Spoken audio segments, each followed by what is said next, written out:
बिस्मिल्लाहिर्रहमानिर्रहीम। इस सिलसिले में बहुत से दोस्तों ने मशवरे दिए, उनके मशवरों पर अमल करते हुए हम जो है वो कंटिन्यू सिलसिला जारी रखे हुए हैं। और कंटिन्यू रखने के साथ साथ मेरी कोशिश ये होगी कि एक्सरसाइज के हिसाब से हम चैप्टरों में चले। तो एक्सरसाइज के हफ्ते कल मैंने आपको MCQ टाइप टेस्ट कोई क्वेश्चन नंबर 1 था वो आपको सॉल्व करवाया था। तो आज हम उसके रीजनेबल सवाल है उसी चैप्टर के यदि क्वेश्चन नंबर 2 है उसमें जा रहे हैं। तो मेरी कोशिश ये होगी कि आजकल जो मेथड है बोर्ड में ये सिंपल हो आंसर और ये कंप्यूटर से चेक होगा। और दूसरी बात ये कि हमारे जो जवाब हो वो ऐसे हों कि स्ट्रांग जो जवाब है मानने वाला वही जवाब उसके अंदर हो, ताकि बच्चा उसको याद भी कर सके और उसको इजीली करने जा रहे हैं। टॉपिक को देखो, रीजनेबल सवाल है हमारे पास। तो पहला था give reason for the following. अब क्या था पहला सवाल, ionisation energy decreases from top to bottom in the S block elements. अब जैसे कि तुम्हें पता है कि आयनाइजेशन एनर्जी क्या होती है, ये वो एनर्जी होती है जो हम अप्लाई करते हैं किसी भी एटम से जो आउटर मोस्ट शेल से उससे इलेक्ट्रॉन रिमूव करने के लिए। तो that energy said to be ionisation energy. और जो कि एस ब्लॉक एलिमेंट्स के अंदर आउटर मोस्ट में एस के अंदर ऑर्बिटल के अंदर सिर्फ एक ही इलेक्ट्रॉन है, तो इसका मतलब यह है कि कॉमनली पता चल जाता है कि इसकी आयनाइजेशन एनर्जी जो है वो बहुत लो होगी। अब जवाब क्या कहता है, because as you move down in the group, जैसे जैसे ग्रुप में नीचे जाएंगे एटॉमिक रेडियस इंक्रीजेस, तो उसका एटॉमिक नंबर बढ़ेगा। जाहिर सी बात है जब एटॉमिक नंबर बढ़ता है तो न्यूक्लियर चार्ज भी बढ़ता है। इसी तरह एटॉमिक नंबर बढ़ने के साथ साथ जो है वो एटॉमिक रेडियस भी बढ़ता जाएगा। एक तो उनके इलेक्ट्रॉन जो इंटर एटॉमिक इलेक्ट्रॉन है उनकी तादाद बढ़ेगी, नंबर ऑफ शेल एडिड होंगे, तो ऑटोमेटिक जो है वो एटम खुल जाएगा और एटॉमिक रेडियस जो है वो इंक्रीज हो जाएगा। उसके बाद हम आगे जा रहे हैं, boiling point of halogens increases down the group in periodic table. अब पीरियोडिक टेबल के अंदर हम देखते हैं कि हैलोजन एलिमेंट जितने भी हैं, क्लोरीन, फ्लोरीन, ब्रोमीन, आयोडीन, ये सारे का जो है वो बॉइलिंग पॉइंट जो है वो इंक्रीज हो जाता है डाउन द ग्रुप। अब आपको पता है जैसे हम ऊपर देखते हैं तो उनके आपस के अंदर इलेक्ट्रोनेगेटिविटी एक तो हाई है और वो अमूमन गैसेस स्टेट में है। जैसे सब नीचे जाएंगे लिक्विड है, फिर और जाएंगे जैसे कि ब्रोमीन जो है वो थोड़ी स्ट्रांग है, फ्लोरीन, क्लोरीन, उसके बाद ब्रोमीन, आयोडीन, अब आयोडीन सॉलिड है। तो इसका मतलब है ऊपर से उसकी फिजिकल कंडीशन जो है वो चेंज हो रही है।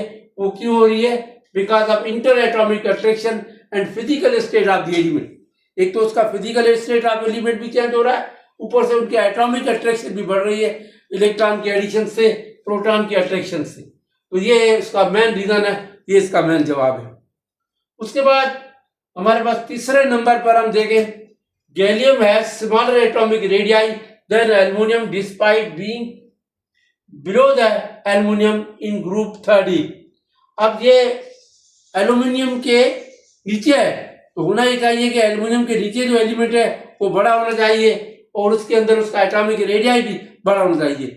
मगर हम देख रहे हैं कि क्योंकि एल्युमिनियम के अंदर एटॉमिक नंबर 13 है मगर इसके 31 अंदर है, तो डिफरेंस क्या है, डिफरेंस है उसका डी ऑर्बिटल का।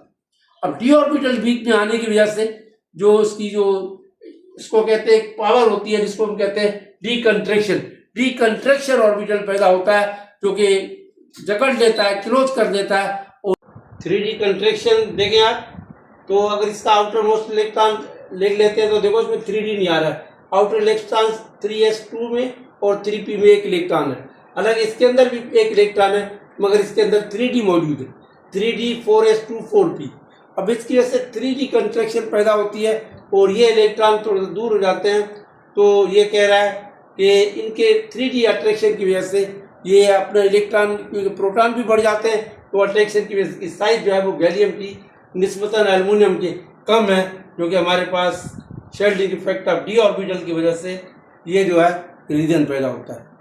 अब आगे जा रहे हैं, क्वेश्चन हमारे पास, electronegativity of alkali metal decreases from lithium to metallic caesium. अब आपको पता है कि अल्कली मेटल जितने भी है इस ब्लॉक वाले उनमें हमेशा अल्कली मेटल की जो है वो इलेक्ट्रोनेगेटिविटी जाहिर सी बात है वो डिक्रीज ऊपर से नीचे जो है वो कम होती जाती है। उसकी वजह से एक आती है कि भाई नंबर ऑफ शेल बढ़ते हैं और वो बजाय ये कि अपने इलेक्ट्रॉन को कंट्रोल करे दूसरे इलेक्ट्रॉन नहीं खींच सकती, यानी उसकी दूसरे इलेक्ट्रॉन को लेने की सलाहियत जो है वो कम हो जाती है।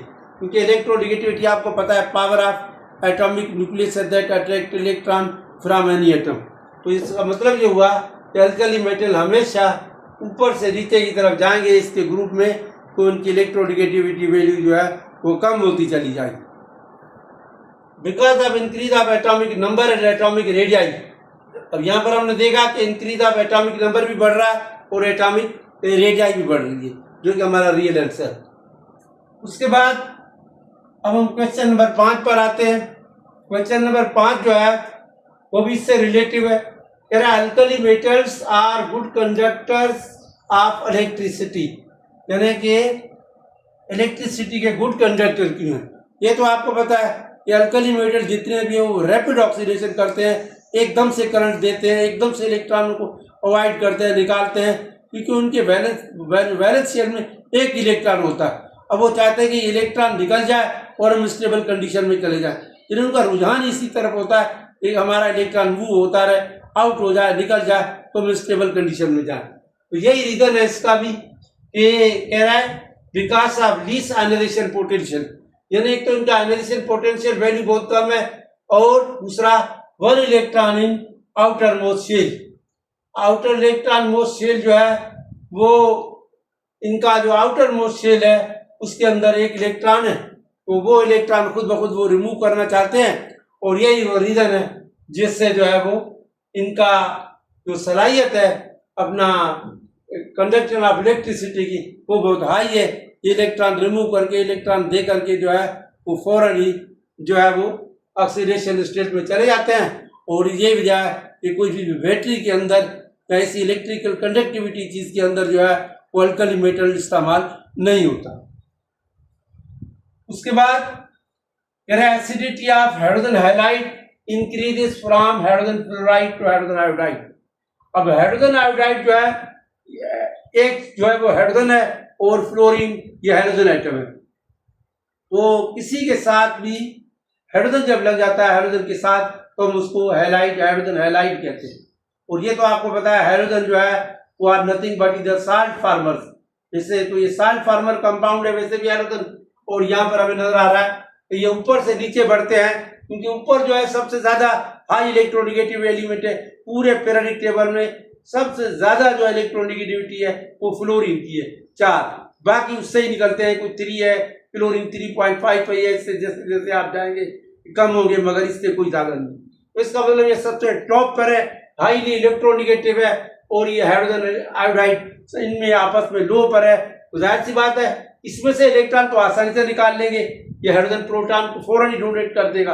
यानी एसिड बनाते वक्त आपको पता है कि प्रॉपर्टी एसिड की, एसिड जो है वो प्रोटॉन को डोनेट करता है, यानी प्रोटॉन हाइड्रोजन जो आयन है वो फौरन ही डोनेट हो जाएगा, तो निस्बतन इजी होगा हाइड्रोजन आयोडाइड में से निकालने के हाइड्रोजन फ्लोराइड के इलेक्ट्रोनेगेटिविटी आई है।